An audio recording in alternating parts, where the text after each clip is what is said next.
Oi, Rafa. Oi, pessoal. Acho que a gente pode ir dando sequência aqui, então. Conforme o pessoal for chegando, a gente vai dando continuidade. Para dar visibilidade para vocês, de acordo aqui com a LGPD, a gente está fazendo a gravação aqui do webinar, mas para fins de conteúdo interno, tá bom? Pessoal, agradecer muito aqui a presença de vocês hoje. Fiquem à vontade aí no final, a gente vai abrir também para perguntas, interações, então fiquem à vontade também para ligar a câmera, para encaminhar aqui no nosso chat também. Me apresentando aqui, eu sou a Lana, Head de Comunidades na Ligou Insights. A gente vem como Ligou Insights nessas frentes de comunidade, CS, comercial, promovendo também esses bate-papos, esses encontros, tanto online quanto presencial. E hoje é uma alegria para a gente receber a Rafa da CVC, que é nosso cliente, que temos aí uma história de boas construções também que a gente vai conversar bastante. E hoje, né, finalizando aí a semana de agosto, agosto é o mês da advocacia, a gente pensou num tema que tem super conexão com pessoal de escritório de advocacia, pessoal de departamento jurídico, de consultoria, ou que atende cliente de uma maneira geral, que é essa gestão de escritórios com dados e com estratégia. Então, Rafa, bem-vinda aqui. Já agradecer mais uma vez a oportunidade, né, da gente estar batendo esse papo. Fique à vontade também para se apresentar e aí a gente começa aqui nossa conversa. Olá, meu nome é Rafaela Nove, né? Como a Ana falou agora. Hoje eu trabalho na CVC Corp, estou há 4 anos aqui nessa empresa, mas já trabalhei antes em escritório de advocacia. Aí eu trabalhei em uma montadora de carro e agora eu estou aqui na CVC Corp. Aqui eu entrei como sênior e hoje eu sou gerente jurídico responsável pela área do contencioso consumidor e também de franquias. Acho que é isso, minha apresentação aqui. E agradecer a oportunidade para a Ana e para todos os amigos Insights pela oportunidade aqui, que é um tema que eu gosto bastante de conversar.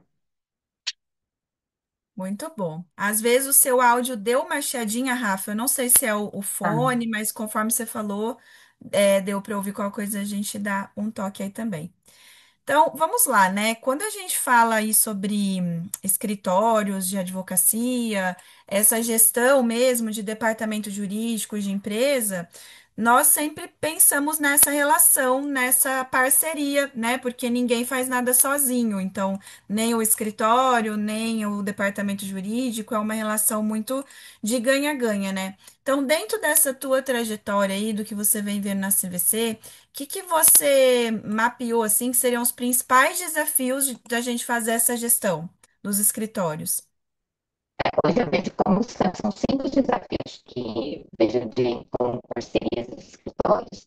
A primeira é a padronização de prazos e os fluxos. Então, se o jurídico interno não estiver padronizado com seus fluxos, não estiver confortável com os fluxos deles, os escritórios também vão se sentir perdidos. Então, o primeiro desafio é que tanto interno esteja, principalmente internamente, o jurídico interno esteja padronizado com seus fluxos, com seus SLAs, para que os seus parceiros, que são os escritórios, consigam também trabalhar da melhor forma possível, né? Então, esse é o primeiro. O outro desafio que eu vejo também é a comunicação e alinhamento das expectativas, porque eu já fui de escritório, eu trabalhei quase 4 anos dentro de escritório e depois eu fui para o mundo corporativo. E aí foi aí que eu percebi que há uma diferença muito gritante dos mundos, né? A dinâmica é totalmente diferente. Então, essa comunicação e alinhamento dessas expectativas é muito importante, porque a gente tem que entregar para alguém o que o escritório for nos reportar. Então, isso que é importante que a gente realmente converse o que a gente quer, dê suporte necessário para que o escritório também nos atenda às nossas expectativas. Então, não é simplesmente eu preciso disso, mas também explicar como, o porquê, né? Então, esse é um dos desafios. O outro é o desafio do engajamento, porque os escritórios eles têm vários clientes de diferentes ramos, então é um grande exercício nosso também fazer com que eles nos enxerguem como um parceiro mesmo, né? E não só mais um cliente ali no meio deles. E o quarto desafio que eu vejo também é a qualidade e a confiabilidade de dados. Então, como eu disse, né, os escritórios eles têm outras dinâmicas diferentes totalmente da nossa. E aí é ter confiança no que eles reportam para a gente, mas também ensiná-los a como fazer esse tipo. Eu tive um caso, mas há muito tempo atrás, aqui na CVC, mas que o escritório acabou mandando para a gente um relatório e eram mais de 100, mais de 10 mil casos ali para analisar. Então a gente teve que pegar para uma amostragem, tinha que ter uma confiabilidade ali. E pela amostragem não estava contento, né? Tinha bastante equívocos ali. Então não tinha como a gente fazer um material que ia para a diretoria com base naquele relatório. Então é sempre estar treinando, explicando, mostrando o nosso direcional. E o último desafio que eu acho que é muito importante é fazer com que o escritório entenda principalmente o nosso negócio, né? Então, que ele não entenda que ele só está fazendo mais um processo, mas que ele também ali está defendendo uma marca, né? Então, e isso cabe muito mais ao jurídico interno trazer ele para dentro dos nossos negócios do que do próprio escritório, né? Então, esses são os maiores desafios que eu vejo hoje com essa parceria dos escritórios junto com a gente, com o Contencioso. Hum. Muito bom, Rafa. O áudio deu uma osciladinha, mas acho que a gente conseguiu aqui ouvir. Será que se você tirar o fone Ah, melhora, vou fica mais ver. fluido? Pode ser, né? Peraí que eu vou desligar. Tranquilo. Será que foi? Ah, agora acho que melhorou bem. Ao vivo é assim, né? A gente vai falando e vai se ajeitando. Eu gostei desse ponto que você trouxe, inclusive, sobre a validação do que os escritórios encaminhou para vocês de maneira por amostragem, porque de fato, né, se esse trabalho é do escritório, não tem como vocês fazerem tudo. E aí, até já levando para uma parte mais prática mesmo, como que vocês conseguiram melhorar, acho que esse entendimento muito cultural também de engajamento entre essas parcerias, de o escritório entender o quanto ele também, mesmo fazendo o serviço ali de prestador, ele é parte do negócio. Igual você trouxe, né? Uma mudança de mentalidade, um engajamento. Como é que isso foi construído assim entre vocês também? Primeiro a gente começou, principalmente isso já veio lá de trás, antes mesmo da CVC, a gente começou em reuniões mensais com os escritórios. Então, temos indicadores de performance, que a gente elencou, todo ano a gente tem um indicador de performance, que eles são avaliados, e mensalmente a gente tem uma reunião com eles sobre esses indicadores, mas também para falar outros pontos. E aí é uma oportunidade de escutá-los também sobre esses pontos de melhorias, fazer plano de ação junto com eles. Por exemplo, se a casa teve uma época que a gente viu que as defesas estavam vindo mais genéricas, então não é só apontar o erro, a gente também chamou eles para conversar, para entender o que estava acontecendo. Outra coisa para trazer outro ponto que é importante para trazer mais eles para dentro do nosso negócio, a gente fez dois encontros de CVC Days. Então a gente trouxe todos os escritórios em um dia aqui na sede da CVC. Eles se conheceram, eles trocaram também figurinhas, né? E a gente também trouxe algumas áreas internas, tipo operações, produtos para conversar com eles e explicar um pouco de como é que é o fluxo, a rotina de trabalho deles, né? Porque o escritório ele acaba vendo só a nossa visão e aquela é aquela visão pequena, né? Daquele consumidor em si, né? Não a visão do todo. Então, esse é uma das nossas estratégias também, principalmente as reuniões mensais que a gente conversa, então a gente compila todas as orientações que a gente deu durante o mês. Nessas reuniões a gente tem a oportunidade de ouvi-los também, né, principalmente, e trazer eles também para dentro de casa quando tem oportunidade. Outro ponto também, e eu vou ser repetitiva, né, é escutá-los. Então, teve um exemplo de um projeto que a gente fez, que eu já fiz até um podcast, que é a agenda, né? Então, antes da gente colocar a agenda realmente em check, né, colocar para funcionar, a gente ouviu eles, escutou eles, compartilhou com eles, para eles também olharem se de fato fazia sentido para eles aquilo. Teve um outro projeto muito legal que a gente fez no comecinho, quando eu entrei na CVC, que foi colocar todos eles, antes era pandemia, né? Tava tudo no online, colocamos todos eles para debater teses jurídicas. Então, apesar de cada um cuidar de uma determinada região, no final do dia as teses têm que ser até uniformes, né? E aí cada um ficava falando como é que era na região deles para o outro, né? Então, até para ajudar. Então, eu acho que são essas ações, assim, que traz o escritório mais para dentro da nossa casa, né? Consegue fazer mais, entender mais a gente como estratégico e menos, lógico, somos clientes no final do dia, mas que eles também se sintam defensores da marca, né?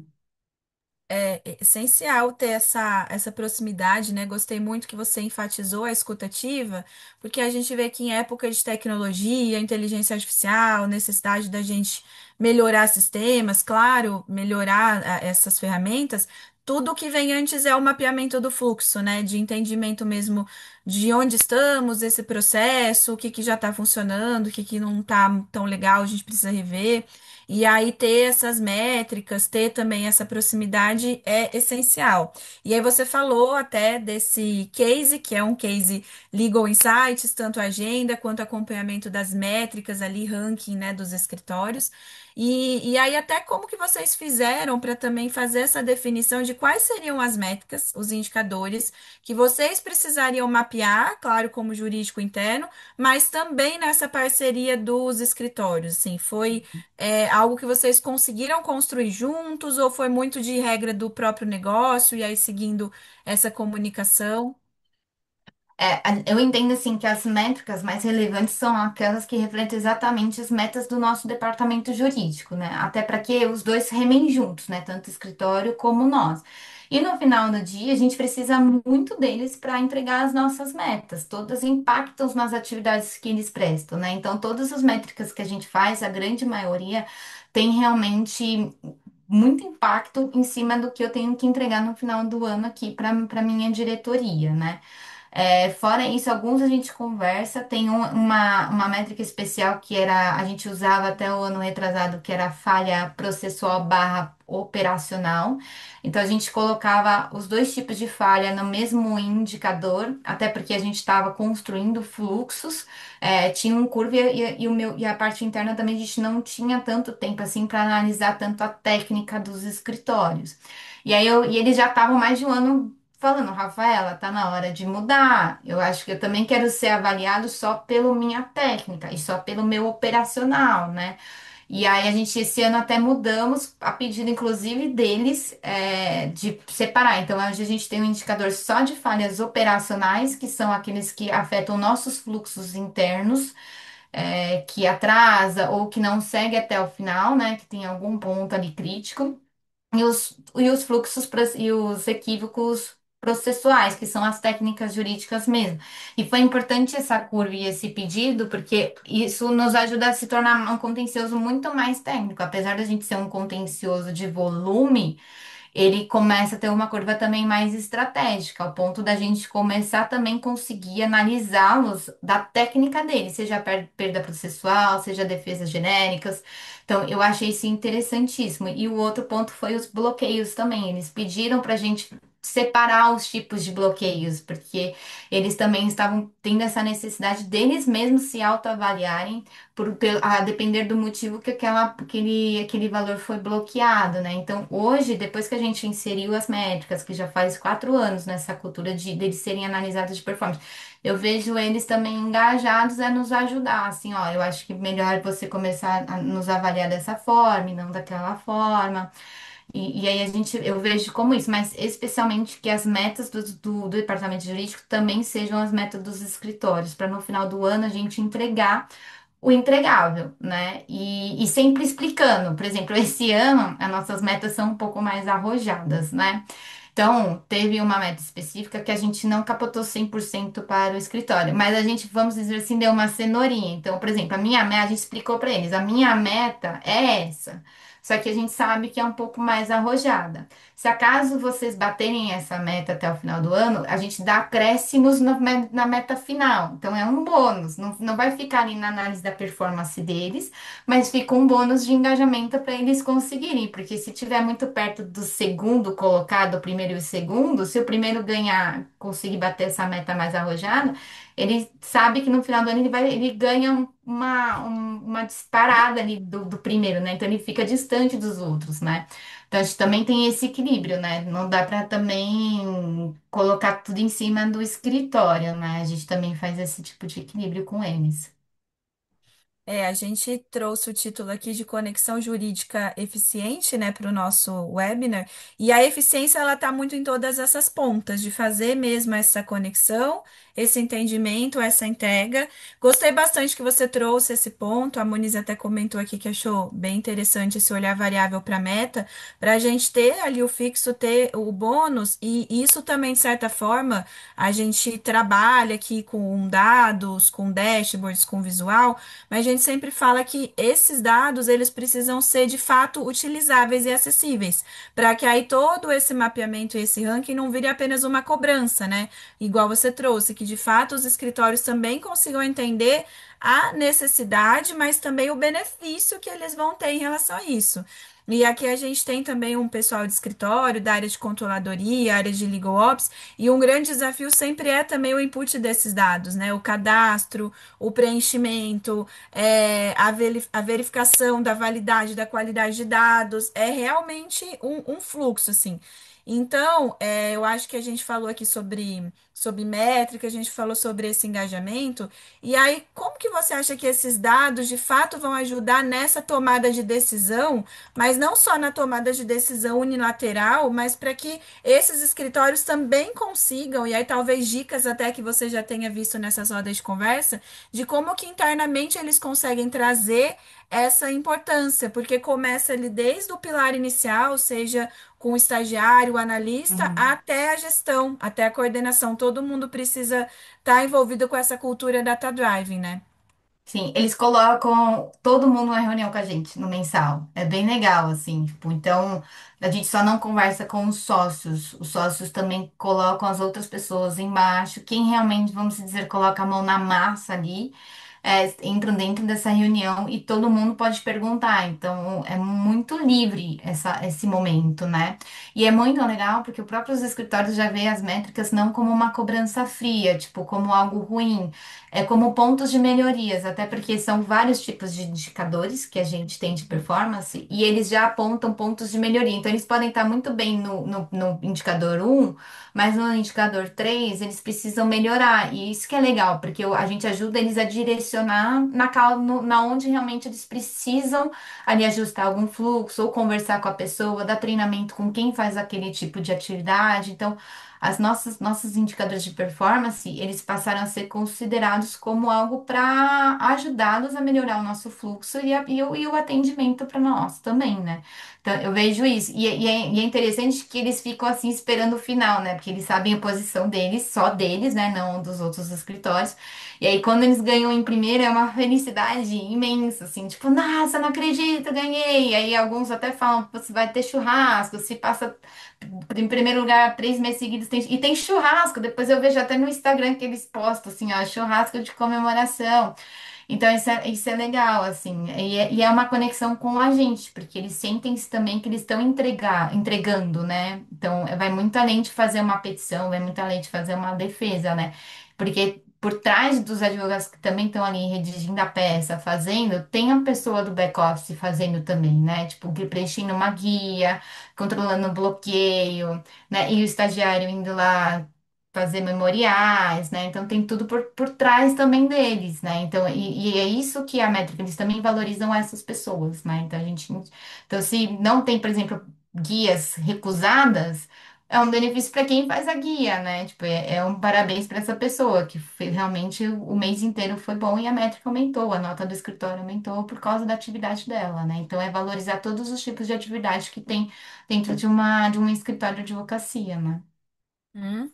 É essencial esse ponto, assim, em eventos que a gente vai, esse mês a gente fez maratonas, aí tivemos a oportunidade de estar em vários locais, conversas que a gente tem com parceiros, colegas, clientes, sempre o tema volta muito para as pessoas e para a cultura. E foi muito bom que você trouxe que já nessas reuniões e nessas estratégias, as pessoas que trabalham dentro do escritório conseguem ter essa visibilidade de ponta a ponta primordial para que depois a gente consiga também colher os frutos e comemorar, que nem você bem colocou ali do churrasco. achei muito legal. Fica aí também como dica, como referência para o pessoal que está ouvindo aqui a gente hoje, de como aplicar isso no dia a dia, né? Sejam os departamentos jurídicos ali, que atendem clientes também, seja o pessoal de escritório, de como melhorar também essa tratativa dentro ali dos seus próprios fluxos organizacionais e de fato nas pessoas. E depois que dá certo, é muito legal, a gente comemora. Mas eu acredito que talvez vocês tenham tido algumas resistências em alguns momentos também dos escritórios, talvez até internamente, na hora de fazer todas essas demandas, até porque antes vocês faziam também coisas manuais, de Uhum. operacionalizar isso. E aí, como é que foi esse antes e depois, os desafios superados para hoje a gente ter um ranking automatizado, escritórios ali participantes e tudo? Não, foi uma curva de aprendizado interno e deles, né? Porque às vezes eles não aceitavam, às vezes tinha que, além do que a gente já tinha explicado, teve uma vez no começo que a gente teve que fazer uma reunião entre a Legal e o escritório, porque o escritório queria entender exatamente qual era o cálculo por trás para fazer o ranking, porque nosso ranking ele tem vários pontos, não é só cálculo ali, também tem pontos, pesos, ele é mais complexo realmente. Então a gente teve que fazer uma reunião com alguns escritórios, eles pediram, não, eu preciso saber com a pessoa que faz, porque eles colocaram alguém que também fazia, né, Power BI ali, para eles conversarem a mesma língua.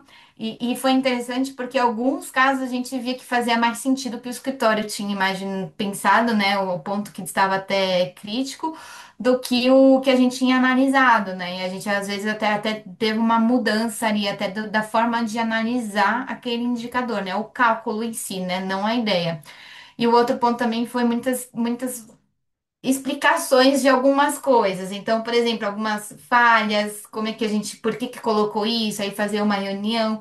Hoje a gente reduz muito nossos questionamentos quando a gente coloca uma falha ali atribuída aos escritórios, a grande maioria já é aceita de primeira, mas antes deles aceitarem de primeira, a gente teve bastante conversa. Então, alguns pontos às vezes a gente tinha que voltar atrás mesmo, que fazia sentido o que eles estavam pontuando. E outras vezes não, às vezes a gente pontuava e eles entendiam e acatavam. Então, foi muitas trocas, né? E com isso a gente criou também até um documento de que a gente começou a ver que precisava da regra do jogo. Então, que a gente entendia por falhas, né? Então a gente fez até um arquivo que colocou até no contrato deles o que que a gente entendia por falha e quais seriam vamos dizer assim, as penalidades para aquele tipo de falha, né? E depois que a gente criou esse documento, ficou muito melhor tudo, porque como eu digo, eles sabiam as regras dos jogos e as nossas expectativas, né? Mas até chegar nesse ponto, teve bastante reunião, bastante treinamento, muito WhatsApp. E o mais legal foi que todos estavam engajados para realmente isso acontecer e ser bom para os dois lados, né? Então foi muito rico essas discussões com eles, porque a gente cresceu junto com eles para realmente achar um equilíbrio para os dois lados. Isso é legal, que você trouxe esse crescimento conjunto. E aí, aqui, talvez Isso. quem esteja ouvindo a gente esteja em outros níveis de métricas, indicadores e até de ranquear escritórios ou até de conseguir abordar esse assunto com os parceiros. Quando a gente fala de legal ops, a gente sempre fala de níveis de maturidade. Então, o que hoje você está trazendo é rico demais e o pessoal consegue se espelhar, mas sempre pensando naquilo, o que que faz sentido para a minha realidade hoje. Então, caminhar para um ranking, primeiro, né, ter esse alinhamento mesmo das regras do negócio, para depois a gente conseguir pensar em pesos, depois a gente começar a pensar na tecnologia e aí ter também essa assessoria, essa consultoria por trás para entregar essa solução é super essencial em cada etapa desse processo, para a gente conseguir mesmo ter essa visualização e esse todo, porque depois é uma melhoria contínua, que é Uhum. um dos grandes pilares, assim nossos aqui em Ligon Insights, como Ligon Ops, e o grande pilar da agilidade também, de sempre a gente está caminhando nas melhorias conjuntas. E a Monize trouxe aqui no chat uma pergunta, se você puder compartilhar, como que funciona a precificação dos serviços dos escritórios hoje? E até, inclusive, em relação a essa vinculação do ranking, né, dos bônus. Esse do ranking, ele não tem impacto direto na precificação, tá? A gente faz uma negociação à parte. Claro, os rankings, ele é um dos pilares que afeta essa nossa análise, que impacta essa nossa análise, tá? Não, mas ele não é o principal. Há vários outros pontos a serem analisados junto para fazer uma precificação dos escritórios, tá? Mas ele é padrão a forma como a gente paga os escritórios e os valores a depender das negociações, tá? Mas o que eu quero deixar aqui claro é que a gente tem a performance, a gente tem os status, a conversa com eles, esse é um dos, mas a gente também conta com entregas técnicas, jurídicas, entregas, como vem performando, a parceria em si, né? O quanto o escritório também está disponível com frente ao nosso negócio, tá? Então, o Sindicato de Performance é um dos pilares, mas ele não é o único para a gente fazer a negociação com a precificação dos escritórios. Muito bom. Depois, qualquer coisa, Moniz pode complementar aqui no chat. Se mais alguém já tiver algum ponto, pode ir colocando aqui que a gente vai intercalando junto com o nosso roteirinho aqui. E tudo isso que a gente está trazendo não é possível, né, Rafa, sem a gente fazer o uso da tecnologia. Então, hoje a gente está na era da IA, é uma hype de IA é mesmo uma necessidade, a gente precisa entender como utilizar, para que utilizar. Então, conta um pouco para a gente como que vocês estão nesse processo, o que que vocês já usam, e independente de IA, a gente fala que a gente às vezes esquece de que tantas coisas são tecnologia. A gente Uhum. usava o Word, o Excel, agora a automação, tudo isso é uma evolução da tecnologia. Como que foi, está sendo também para vocês esse processo e as experiências que vocês já têm tido em relação a essas implementações também? Até o momento a gente está em estudo das IAs, né? A gente está verificando no mercado, vendo como é que é, até porque o nosso objetivo para colocar uma IA é realmente ter uma base de dados robusta, e certo que não adianta colocar uma IA e se eu não estou confortável com a minha base de dados, né? Então hoje eu estou bem mais confiável com a minha base de dados, por isso que a gente chegou nessa parte. Antes da gente estudar o IA, a gente estudou primeiramente foi a padronização dos dados, e aí aqui até falando, né, que a Legal me ajudou bastante nisso, porque nosso primeiro desafio foi as métricas dos escritórios, então eles que nos ajudam com isso. Depois a gente teve agora um painel de qualidade de dados que está nos ajudando muito a mapear o quanto a nossa base tem equívocos, os tipos de equívocos, então isso nos ajuda a direcionar até com os escritórios. Só para você ter uma ideia, a gente mapeou todas as regras de cadastros da nossa base. E aí eles fazem uma comparação com a nossa base, quais são os tipos de erros em cada processo, quantos erros tem em cada processo, porque aí a gente consegue pegar os casos que têm maiores erros, saneio para ir baixando. E aí eles indicam, nesse painel já me indicam uma porcentagem do quanto a minha base está com erros conforme os cadastros, as regras de cadastro que eu coloquei, né? Esse era um dos ganhos. Então, isso tudo foi para nos ajudar para a gente chegar agora nessa fase da IA. Né? Então, de tecnologia, hoje a gente usa um sistema de gestão de escritório, de processos judiciais, que é um banco de dados muito bom. E a gente usa um robô também, que é interno nosso, que é um RPA, que nos ajuda a solicitar subsídios. Então, chegou um processo, ele já procura uns subsídios nos nossos canais de atendimento, nos atendimentos dos consumidores. E vocês que nos ajudam também agora com essas métricas, né? Tanto de escritório como qualidade de dados. E agora o terceiro que a gente está vindo aí, que é a jurimetria, que está em fase aí de implementação também. Que nada mais é que tudo utiliza dados, não tem como, né? Se a gente não tem dados padronizados, dados confiáveis, a gente não consegue fazer nada. A gente até consegue, né? Mas e para ter confiança, né, de usar aquilo, né? Então, a gente passou esse período todo exatamente trabalhando, como eu falo, no terreno, né? Para agora começar a erguer de fato o prédio, né? E aí agora que vai ser divertido, que o divertido é isso, né? Aí é entrar nos nossos dados e conseguir entregar o que todo mundo fala que ela entrega, né? Mas para isso ela tem que aprender direito, né? Corretamente, né? É, total. A gente vai ensinar a IA aquilo que ela precisa nos dar como resposta mais automatizada e mais assertiva, mas sempre lembrando o que muito se fala hoje, mas não custa a gente lembrar nesse assunto, que é ter o senso crítico, de a gente saber fazer as validações, voltar, refinar o modelo.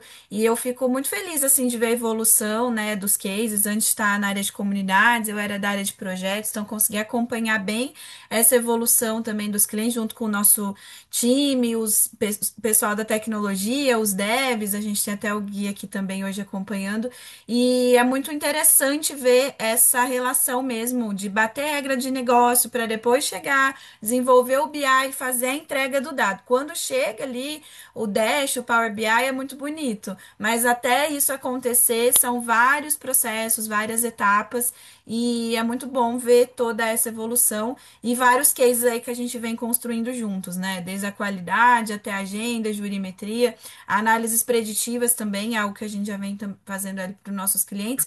E dados é o mundo, dados é uma jornada. Pensou em dados, a gente consegue pensar numa conexão, pensou em entrega de solução, a gente também consegue ver onde que dá para entrar com essa melhoria. E aí a Marcele trouxe aqui para a gente uma pergunta sobre se vocês usam alguma ferramenta de NPS para medir a avaliação também dos escritórios. Não, a gente não usa NPS porque só nós, só minha equipe usa os escritórios, então não tem mais outras áreas usando o mesmo escritório, então a gente não vê necessidade de NPS, até porque os indicadores são já um indicador, né? Sendo meio já duplo da palavra, mas já é um indicador de como eles estão performando, tá? Então não, a gente não usa NPS, mas é uma boa. É porque a minha equipe é de 8 pessoas, né? Então é mais fácil conversar entre eles também, né? Então a gente senta, a gente tem uma reunião, eu e a minha equipe juntos para falar sobre eles, até sobre o que que a gente precisa, quando eu vejo que eles estão com alguma dificuldade ou algo que eu preciso parabenizar também o escritório, eles me avisam. Então na reunião a gente dá destaque para esses dois tipos de atitude, né? Seja porque eles fizeram algo muito bom, seja porque tem algum ponto para ser melhorado, né? Então a gente não utiliza NPS, não, a gente só utiliza os indicadores mesmo. É, o NPS é muito bom, a gente até usa isso aqui internamente na Ligon Insights, na Pact também, que é a nossa outra empresa aqui do grupo, focada em acordos, para entender o fluxo dos clientes, está fazendo sentido ali na relação. Mas eu acho que mais do que a gente ter um número ali, uma nota, é tudo isso que você trouxe, que a gente vem fazendo na construção, ter esse acompanhamento ali na dinâmica, no dia a dia, essa abertura para escutar, ter os dados ali de maneira mais integrada para que a gente consiga chegar nessa definição ali da regra mapeada. E aí, quando a gente chega num denominador final, já vê aí eram tantas coisas antes que foram se complementando aí dentro dessa relação da parceria, né? Muito bom. E aí a gente falou aqui de sobre a entrega dos dados e a gente vem observando muitos exercícios de futurologia nos eventos. Então, sempre vem aquela questão de aí o futuro e como vai ser e o que que a gente pode esperar daqui a 2 anos, três, cinco, porque antes a pergunta-chave era falar, né? Que você imagina daqui 5 anos, 10 anos, hoje isso já ficou longe demais, porque em questão de meses, de semestre, a gente vê o quanto que estão evoluindo aí todas essas ferramentas e toda a tecnologia que é super necessária. Mas olhando para o que você tem hoje, que você já conhece de mercado, Rafa, o que que vocês entendem assim como tendências ou como necessidades mesmo que já está aí no roadmap de vocês e vocês vão começar também dentro aí dos próximos meses a já testar? É, que não é nem futuro, né? Eu acho que já está acontecendo, que são as IAs mesmo dentro do contencioso, que fazem principalmente cadastro. Então, elas capturam os processos, cadastram os processos dentro do nosso sistema, que solicitam subsídios e fazem as defesas, né? E aí, eu acho que é um ponto que muita gente fala, nossa, vai acabar com o contencioso, né? Tipo, porque realmente. E eu vejo que um dos motivos pelas IAs estarem tão fortes dentro do contencioso é porque é uma das áreas do direito que tem muitos dados. e tem muitas oportunidades de predição, de tentarem aí ver como é que vai ser o futuro. Mas e aí esse que é o legal, né? A área do contencioso tem uma oportunidade de ouro de trabalhar junto com uma tecnologia de ponta, né? Porque a IA, na verdade, vai nos acelerar alguns fluxos. Então, o tempo que o advogado júnior, por exemplo, estaria ali cadastrando o processo, ele só vai estar ali realmente validando o que a IA faz, porque a essência humana no final do dia vai existir, não vai ter como. A IA, ela vai aprendendo, conforme ela vai aprendendo, ela vai ficando melhor. Mas isso não vai tirar a essência humana de analisar realmente, de pensar, será que tem que realmente como colocar isso, né? Tipo, será que faz sentido para esse consumidor a gente defender dessa forma? Então sempre vai ser necessário ter um advogado ali junto com a IA, né? Então, que o advogado que captar isso, pegar isso, ele vai estar na frente de muita gente, porque você conseguir pegar uma inteligência artificial, né, um robô, para trabalhar junto com você, te agilizando algumas demandas, que nada mais é que solicitação subsídios, ele vai agilizar. Eu vi até uma IA que ouve áudio e faz os prints, né? Seleciona os principais.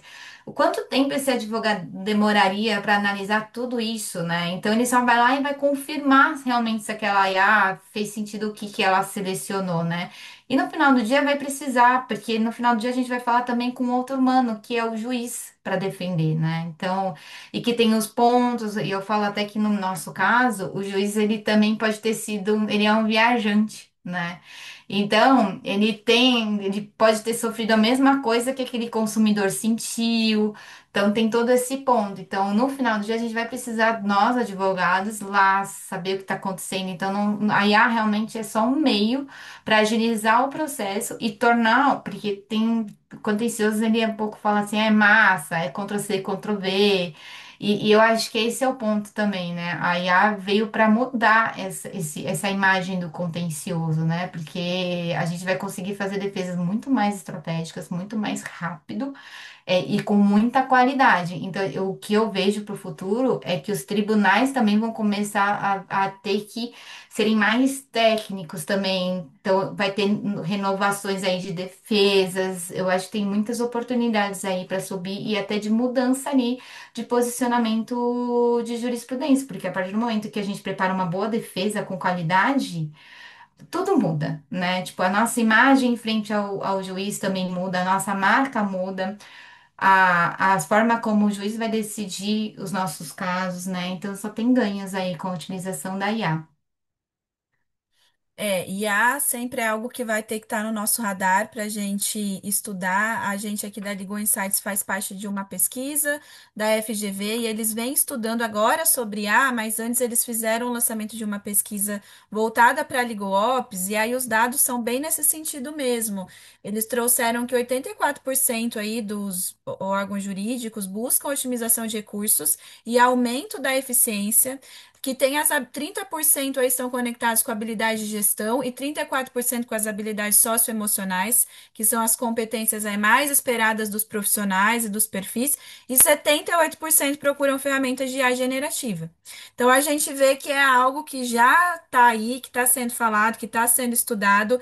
A IA ela pode ajudar em várias ferramentas mesmo. O contencioso ele é uma fonte sempre rica, porque é onde a gente tem maior volume de dados. Esse foi bom que você deu destaque, mas também se contencioso de uma maneira estratégica. Através desses dados, dessa importância dos dados, a gente consegue fazer a leitura ali dos documentos, a gente já tem ferramentas ali que fazem esse resumo, essa transcrição de muitos documentos, de muitos subsídios, além, claro, do que a gente vê da IA generativa conversacional, que existe aí também em todas as ferramentas, mas sempre tomar muito cuidado com a qualidade, a confiança e aí o aspecto da governança da gente não colocar documentos, fontes, informações em IAs que não sejam homologadas, e aí nós do jurídico sempre precisamos ter essa tensão, e aqui na Legal Insights a gente também tem muito cautela em relação a isso, as integrações, as automações, para que o cliente e todo mundo tenha uma confiança aí, para a gente não ter vazamento de dados, porque a gente fala que nasce uma tecnologia, já nasce um golpe, sempre eles estão à Uhum. frente aí pensando em como dar uma maneira de boicotar as ferramentas, né? Então, por isso que todos engajados a gente consegue construir algo melhor nesse sentido. E aí o Enzo trouxe aqui uma percepção para gente, né, que aí ainda assusta uma grande parcela das pessoas nesse ambiente jurídico e também por conta de todos esses vieses que a gente vê, viés algoritmo, essa falta de segurança, né? Como é que a gente cria assim uma cultura de abertura para essas novas tecnologias dentro do jurídico? A gente aqui falou da escutativa, da integração muito entre os escritórios, mas isso começa internamente e se expande para essas relações, né? Como que vocês veem isso aí hoje? É trazer os ganhos, principalmente, sabe? Então, não é só colocar a IA vai nos ajudar, mas é trazer o que que a gente vai ganhar com isso, quais são os benefícios que vão trazer e mapear, né? Porque às vezes, e qual é também o tempo que isso vai perdurar, porque às vezes as pessoas acham que é só colocar uma IA ali que vai tudo funcionar, mas tem um trabalho por trás disso, né? E ele é um trabalho pesado. Não é simples, né? Então tem que ter uma dedicação 100%, tanto dos escritórios parceiros como de quem internamente vai cuidar disso. Então, eu acho que principalmente é trazer os benefícios e sempre pontuar que ninguém vai perder o emprego, né? Porque eu acho que o principal, acho que, né, medo de todo mundo é isso. Mas é o que eu falei, se o profissional entender que a IA é como se fosse um estagiário, um auxiliar dele, ele tem muito a ganhar, porque ele vai ganhar mais tempo para pensar realmente em estratégia, pesquisar. O interno, então, principalmente, vai ter tempo para ir lá em operações, por exemplo, que é o nosso caso, sentar ali na mesa de operações e ver como é que é o fluxo, identificar possíveis melhorias, analisar por que que a gente está recebendo processos com mais pedidos XPTO. Então, vamos, e fazer um grupo de trabalho para isso, porque o resto, a IA já está fazendo o cadastro, a solicitação de subsídios, ela já está fazendo, e que é muito importante essas atividades, mas que não precisa de um humano fazendo isso, né? Então, é mudar esse mindset, tipo, de operação mesmo e mudar mais para o estratégico. Né?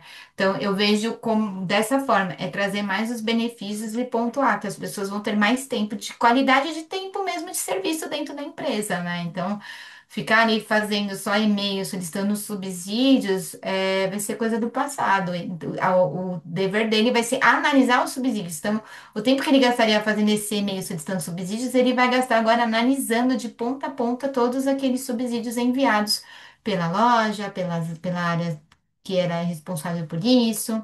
Então, eu acho que principalmente trazer com clareza os benefícios que a IA trará para a vida, para a rotina de todo mundo que será impactado. É essencial tanto nessa parte de dados, de IA, quanto para tudo que a gente vai pensar em solução.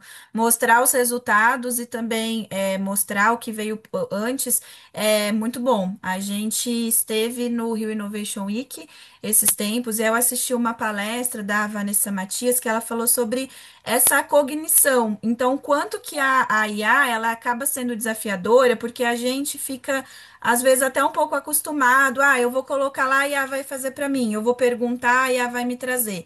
E isso gera para a gente, claro, uma fadiga mental, e gera também essa necessidade da gente estar, de fato, olhando numa realidade aí bem aumentada, de o quanto crítico a gente vai se tornando nesse processo. Ela até trouxe um dado aqui que 83% das pessoas nem lembram o que escreveram. Isso em gerações, inclusive, que começaram ali na escrita, que a gente foi exercitando isso, e agora chegamos nesse boom de tudo mais tecnológico. Mas as novas gerações também, a gente precisa se preocupar com isso, inclusive quanto sociedade, como jurídico, que são muitos desafios. E cada vez mais a gente tem que estar conectado também com essas entregas. E aí ela mapeou assim quatro perguntas que eu achei bem legal, que traz essa reflexão para a gente sobre essa soberania cognitiva da IA, de como que a gente evita essa interferência psicológica não consentida, e aí entra também essa questão dos vieses, o que que a gente pergunta, o que que a gente é abarrotado aí pelos algoritmos e às vezes a gente nem percebe, só está consumindo conteúdo que o algoritmo está trazendo para gente. Que incentivos a gente mesmo está moldando aí nas plataformas, porque no final elas também vão produzir, elas são alimentadas por aquilo que nós humanos trazemos para elas. A história do input, do output e do insight. Se a IA ela está pensando com a gente, como deveria ser, ou se ela está pensando pela gente. É um grande ponto que eu achei interessante. E o que é que a gente faz, que você trouxe aí também, Rafa, com o tempo que a IA nos sobra?